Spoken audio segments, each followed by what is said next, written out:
जय हिंद साथियों, स्वागत है आप सभी का सक्सेस वर्ल्ड एमसीक्यू चैनल पर।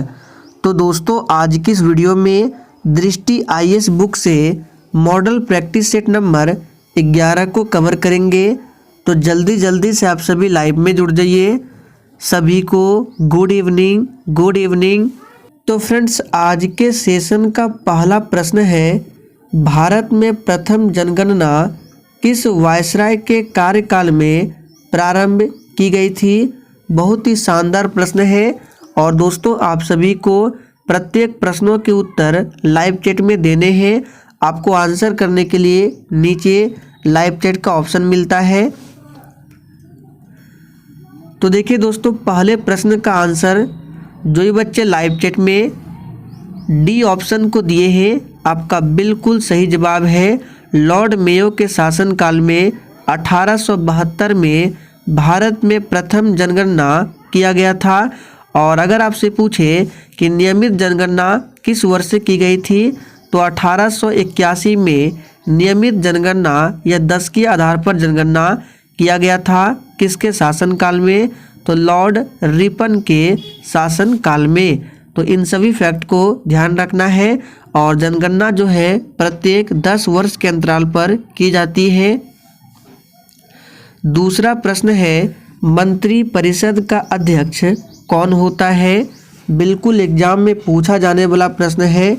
फटाफट से आप लोग आंसर कीजिए। मंत्री परिषद का अध्यक्ष कौन होता है।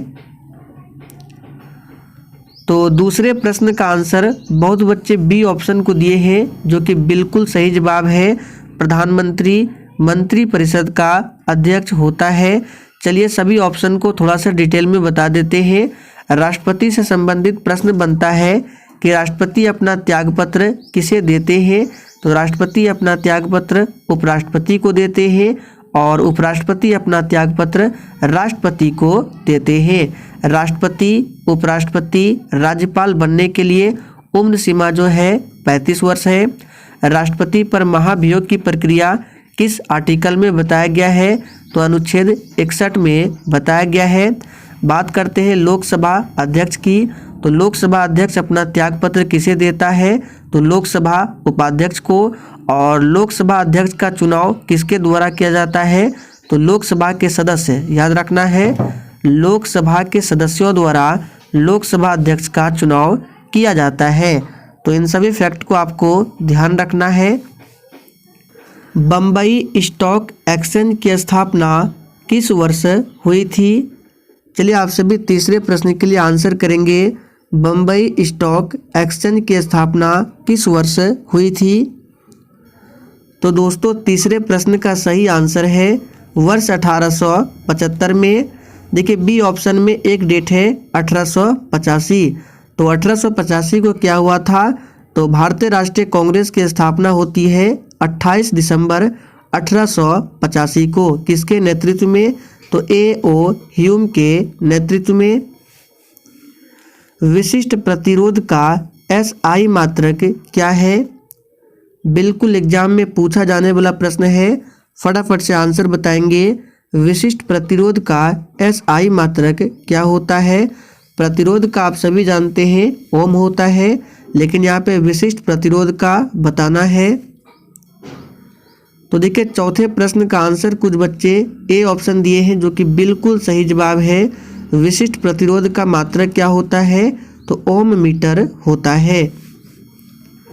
भारत के पहले चीफ ऑफ डिफेंस स्टाफ यानी कि CDS के रूप में किसे नियुक्त किया गया था।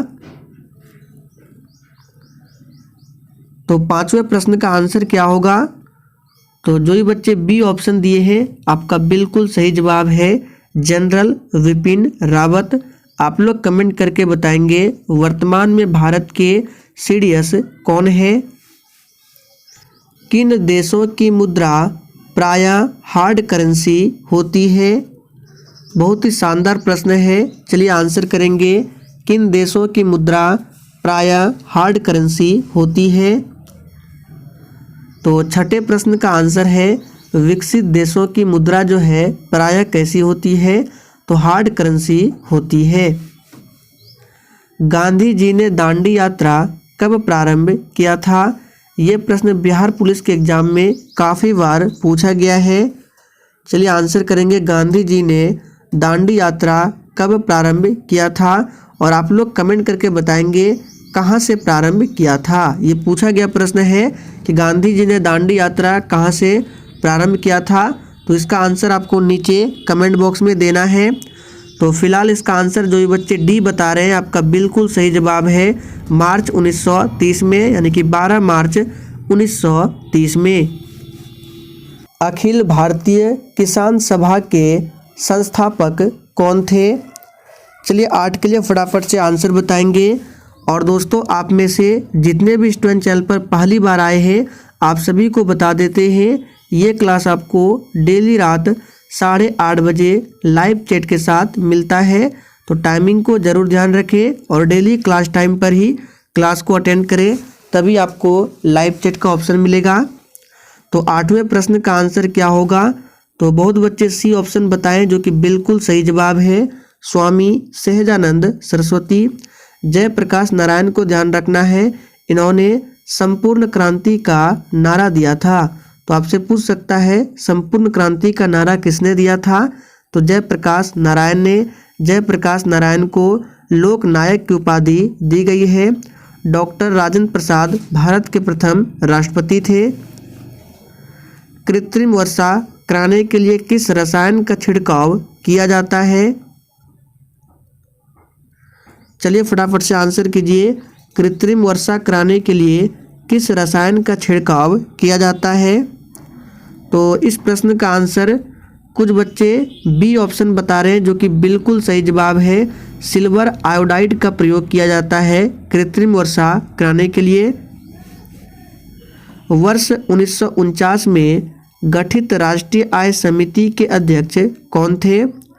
दोस्तों यहाँ पे ध्यान दीजिए, राष्ट्रीय आय समिति, तो आपसे पूछ सकता है राष्ट्रीय आय समिति की स्थापना कब होती है? 1949 में। और इसके अध्यक्ष कौन थे? तो पीसी महालनोबिस राष्ट्रीय आय समिति के अध्यक्ष थे। खालसा पंथ की स्थापना किस सिख गुरु ने की थी? इस प्रश्न को मैंने आपको बहुत बार बताया प्रैक्टिस सेट में, खालसा पंथ की स्थापना किसने किया था? चलिए फटाफट से आंसर बताएंगे। तो लाइव चैट में जो ही बच्चे सी ऑप्शन बता रहे हैं आपका बिल्कुल सही जवाब है, गुरु गोविंद सिंह के द्वारा खालसा पंथ की स्थापना होती है। गुरु गोविंद सिंह का जन्म स्थान पूछा जाता है, पाटलिपुत्र है। जन्म होता है 1666 में और 1699 में इन्होंने खालसा पंथ की स्थापना की थी। सिखों के 10वें गुरु थे गुरु गोविंद सिंह। लाल मिर्च का तीखापन किसके कारण होता है? चलिए फटाफट से आंसर बताएंगे। इस तरह के प्रश्न हमेशा एग्जाम में पूछे जाते हैं। लाल मिर्च का तीखापन, टमाटर का रंग लाल, गाजर का रंग जो होता है लाल, ये सभी किसके कारण होता है? तो यहाँ पे ध्यान दीजिए, लाल मिर्च का जो तीखापन होता है ये होता है कैप्सेसिन के कारण, और लाइकोपिन के कारण टमाटर का रंग होता है, कैरोटीन के कारण गाजर का रंग लाल होता है। शंकराचार्य ने किस सिद्धांत का प्रवर्तन किया था? और दोस्तों अगर आपको सेशन पसंद आता है तो आप सभी सेशन को दिल से ज़रूर लाइक करें और सभी स्टूडेंट को लाइक करना है। तो सही जवाब है बी ऑप्शन, अद्वैतवाद। जबकि द्वैतवाद के प्रवर्तक कौन थे? तो माधवाचार्य, और अद्वैतवाद के शंकराचार्य। ऋग्वेद में आजीवन अविवाहित रहने वाली कन्या को क्या कहा जाता था? चलिए फटाफट से आंसर बताएंगे। और दोस्तों इस प्रैक्टिस सेट में आप लोग कितना स्कोर कर पाते हैं सेशन के लास्ट में कमेंट करके ज़रूर बताइएगा, मैं सभी के स्कोर को चेक करता हूं। तो यहाँ पे इसका सही जवाब है डी ऑप्शन, अमाजू। भारत में सबसे बड़ी खारे पानी की झील कौन सी है? बहुत ही सिंपल प्रश्न है लेकिन एग्जाम में पूछा जाता है। तो भारत में सबसे बड़ी और खारे पानी की झील जो है ये चिल्का झील है। कहाँ पर है? तो उड़ीसा में है। विश्व ब्रेल दिवस किस तिथि को मनाया जाता है? चलिए 16 के लिए फटाफट से आंसर कीजिए। विश्व ब्रेल दिवस किस तिथि को मनाया जाता है? तो ये 4 जनवरी को विश्व ब्रेल दिवस मनाया जाता है। 9 जनवरी को प्रवासी भारतीय दिवस मनाया जाता है। आप लोग कमेंट करके बताएंगे 25 जनवरी को क्या मनाया जाता है। निम्नलिखित में से कौन सी सदिश राशि है? चलिए फटाफट से आंसर कीजिए। निम्नलिखित में से कौन सी सदिश राशि है? सदिश राशि किसे कहते हैं? जिसको व्यक्त करने के लिए परिमाण के साथ साथ दिशा की भी आवश्यकता पड़ती है। तो यहाँ पे सदिश जो होगा कौन सा हो जाएगा? विद्युत तीव्रता सदिश है। बाकी समय, आयतन, द्रव्यमान ये अदिश के उदाहरण है। तो सही जवाब है बी ऑप्शन। जब पृथ्वी सूर्य के सबसे नज़दीक होती है तब उस स्थिति को क्या कहते हैं? तो देखिए दोस्तों, 2 स्थिति बनती है। जब पृथ्वी सूर्य से सबसे नज़दीक होती है तब उसको उपसौर की स्थिति कहते हैं और ये स्थिति 3 जनवरी को होती है, याद रखना है। और जब पृथ्वी सूर्य से अधिक दूरी पर हो तो उसको अपसौर कहा जाता है और अपसौर की स्थिति 4 जुलाई को होती है। तो सभी को नोट कर लीजिए। भूपर्पटी में सर्वाधिक भार किस तत्व का होता है? यानी कि भूपर्पटी में सबसे अधिक पाया जाने वाला तत्व कौन सा है, ये पूछ रहा है। तो ध्यान दीजिए, यहाँ पे भूपर्पटी में बताना है। तो सही जवाब क्या होगा? ऑक्सीजन। तो सी ऑप्शन जो भी बच्चे दिए हैं सही जवाब है। निम्नलिखित में से व्यपगत सिद्धांत की अवधारणा किसने दी थी? व्यपगत या बोले इसको राज्य हड़प नीति। चलिए फटाफट से आंसर करेंगे। और व्यपगत सिद्धांत की अवधारणा किसने दी थी? तो आप सभी को पता है लॉर्ड डलहौजी ने। तो डी ऑप्शन आपका सही जवाब है। और इस सिद्धांत के तहत सबसे पहले किसे ब्रिटिश साम्राज्य में मिलाया गया था? याद रखिएगा 1848 में सतारा को। काफ़ी ज़्यादा महत्वपूर्ण प्रश्न है, अच्छे लेवल के एग्जाम में पूछा जाता है कि व्यपगत सिद्धांत के तहत सबसे पहले किसको ब्रिटिश साम्राज्य में मिलाया गया था? तो सतारा को 1848 में। देवगढ़ का दशावतार मंदिर कहाँ स्थित है? चलिए किसके लिए फटाफट से आंसर कीजिए। तो ये स्थित है कहाँ पर? उत्तर प्रदेश में। बी ऑप्शन सही जवाब है। वायु दाब मापने के लिए किस यंत्र का प्रयोग किया जाता है? अब देखिए इस प्रश्न का आंसर बहुत बच्चे गलत आंसर बताएंगे। तो देखिए इसका आंसर बहुत बच्चे सी दिए हैं जो कि बिल्कुल गलत है। वायु दाब मापने के लिए बैरोमीटर का उपयोग किया जाता है, ना कि बैरोग्राफ का। तो यहाँ पे सही जवाब होगा डी ऑप्शन, इनमें से कोई नहीं। इसलिए बोलते हैं प्रश्न को ध्यान से पढ़िए, ऑप्शन भी ध्यान से देखिए, फिर आपको आंसर देना है। तो सही जवाब है डी, इनमें से कोई नहीं, क्योंकि यहाँ पे आंसर होगा बैरोमीटर। भारतीय कृषि अनुसंधान संस्थान का मुख्यालय कहाँ स्थित है? ये प्रश्न आपके एग्जाम में छप सकता है, इसको ध्यान रखिए। भारतीय कृषि अनुसंधान संस्थान का मुख्यालय तो ये नई दिल्ली में है। लखनऊ में क्या है? तो केंद्रीय औषधि अनुसंधान संस्थान, और मैसूर में केंद्रीय वनस्पति अनुसंधान संस्थान, ध्यान रखना है। वर्ष 2011 की जनगणना के अनुसार सर्वाधिक दशकीय वृद्धि दर किस राज्य में हुई? तो सर्वाधिक दशकीय वृद्धि दर पूछा जा रहा है, तो किस राज्य में हुई है? तो याद कर लीजिए मेघालय में। अच्छा, न्यूनतम दशकीय वृद्धि दर किस राज्य का था? तो याद रखिएगा नागालैंड। किसका? नागालैंड। ऋणात्मक चला गया था, ध्यान रखना है, इम्पोर्टेंट है। 5वीं पंचवर्षीय योजना का मूल उद्देश्य क्या था? देखिए 5वीं पंचवर्षीय योजना जो है 1974 से 1978 तक है, और इस पंचवर्षीय योजना का मुख्य उद्देश्य था गरीबी हटाओ। तो याद कर लीजिए, इम्पोर्टेंट है, गरीबी हटाओ। भारत के नियंत्रक एवं महालेखा परीक्षक जिसको कैग कहा जाता है, की नियुक्ति कौन करता है? और दोस्तों अभी तक आप लोगों ने सेशन को लाइक नहीं किया है तो देखिए, अगर आपको सेशन पसंद आता है तो प्लीज़ आप सभी सेशन को दिल से ज़रूर लाइक कीजिए। तो कैग की नियुक्ति कौन करता है? राष्ट्रपति के द्वारा किया जाता है।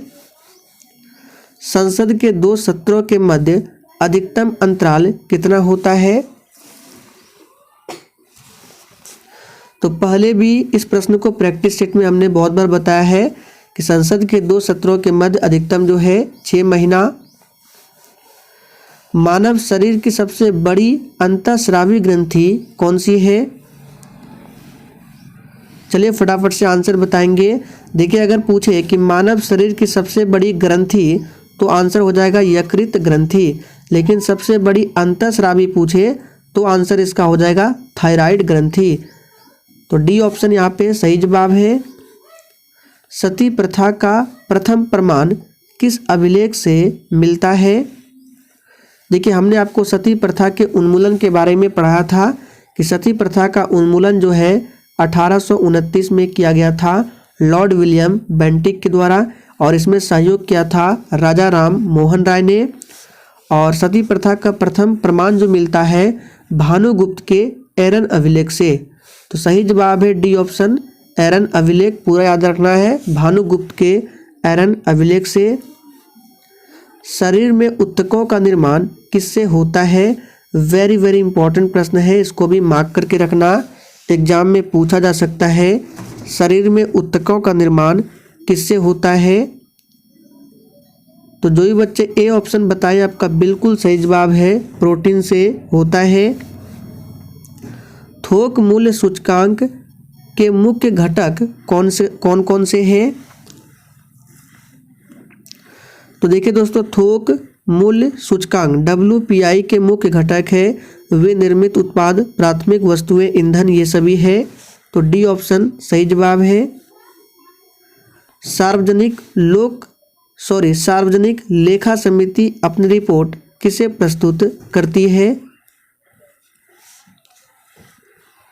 तो देखिए, ये जो अपनी रिपोर्ट है संसद को प्रस्तुत करती है।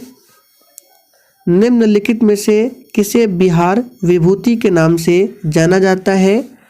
आप लोग हमें कमेंट करके बताएंगे बिहार केसरी के नाम से किसे जाना जाता है। देखते हैं कितने बच्चे आंसर करते हैं इस प्रश्न का। बिहार केसरी के नाम से किसे जाना जाता है? कमेंट बॉक्स में आंसर देना है। फिलहाल यहाँ पर आंसर क्या होगा? तो अनुग्रह नारायण सिंह को, जयप्रकाश नारायण को लोकनायक, और इन्होंने संपूर्ण क्रांति का नारा दिया था। अंतर्राष्ट्रीय मुद्रा कोष IMF की स्थापना किस वर्ष हुई थी? चलिए फटाफट से आंसर बताएंगे। IMF का फुल फॉर्म होता है इंटरनेशनल मॉनेटरी फंड। और तो देखिए दोस्तों, इसका सही जवाब क्या होगा? 1945 में। और IMF का हेड क्वार्टर है वॉशिंगटन DC में। नर्मदा नदी का उद्गम स्थल कहाँ है? चलिए फटाफट से आंसर बताएंगे। नर्मदा नदी पर कौन सा बांध है, ये भी पूछा जाता है। तो सरदार सरोवर बांध जो है नर्मदा नदी पर है। और नर्मदा नदी का उद्गम स्थल जो है अमरकंटक की पहाड़ियाँ हैं। तो ए ऑप्शन आपका सही जवाब है। पूर्व मध्य रेलवे मंडल का मुख्यालय कहाँ है? और देखिए दोस्तों, इसका PDF आपको टेलीग्राम पर मिल जाएगा। तो पूर्व मध्य रेलवे का मुख्यालय है हाजीपुर में। निम्नलिखित में से कौन सी पुस्तक स्वामी विवेकानंद की नहीं है? तो देखिए, स्वामी विवेकानंद की पुस्तक है वेदांत फिलॉसफी, ज्ञान योग, कर्म योग। लेकिन इंडियन फिलॉसफी जो है ये डॉक्टर सर्वपल्ली राधाकृष्णन जी की है। तो सही जवाब है सी ऑप्शन। आगरा शहर का संस्थापक कौन था? तो दोस्तों, आगरा शहर का संस्थापक कौन था? तो याद रखिएगा सिकंदर लोदी। तो डी ऑप्शन आपका सही जवाब है। इन्होंने 1504 ईस्वी में आगरा शहर को बसाया था और 1506 में इन्होंने आगरा को अपनी राजधानी बनाया था। बाबर की आत्मकथा तुजुक ए बाबरी किस भाषा में है? चलिए आंसर बताएंगे, इम्पोर्टेंट प्रश्न है। तो देखिए दोस्तों, तुजुक ए बाबरी जो है ये बाबर की आत्मकथा है और ये किस भाषा में लिखा गया है? तो तुर्की भाषा में। और बाद में तुजुक ए बाबरी का फारसी में अनुवाद किया गया अब्दुल रहीम खान खाने के द्वारा। तो सही जवाब होगा तुर्की। पृथ्वी पर गुरुत्व का मान न्यूनतम कहाँ पर होता है? देखिए कल वाली प्रैक्टिस सेट में भी हमने आपको बताया था कि छोटी जी का मान न्यूनतम कहाँ पर होता है और अधिकतम कहाँ पर होता है। तो देखिए दोस्तों, ध्रुव पर जी का मान होता है मैक्सिमम और भूमध्य रेखा पर होता है न्यूनतम। तो याद कर लेंगे, काफ़ी बार प्रश्न पूछा जाता है। तो सही जवाब है बी ऑप्शन, भूमध्य रेखा पर। तो दोस्तों आज के लिए इतना ही। अगर आपको सेशन पसंद आया तो आप सभी सेशन को अधिक से अधिक दोस्तों के साथ ज़रूर शेयर करें।